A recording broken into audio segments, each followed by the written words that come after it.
Also, we buy another one of green gas, and Kuya Gerald told me that much better to have a required green gas for a tropical country like here in the Philippines.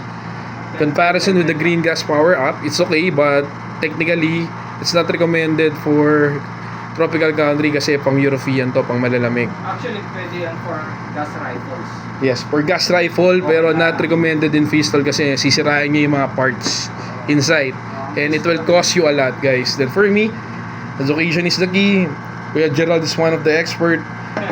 Been in the Kuya Gerald is in the industry, airsoft industry, for almost more than a decade, and we should obey who's more experienced to us than to listen those airsoft enthusiasts in YouTube that they will give an information, false information that will damage your unit. And for me, I'm so thankful and I'm so grateful na nakapunta ako dito sa shop ni Kuya Gerald, located here. G Project is located here at Imelda Avenue, guys. If you have more concerns regarding for the unit, I can definitely recommended this shop just because Kuya Gerald is the one who is pro about airsoft, and he is an airsoft enthusiast and airsoft collector.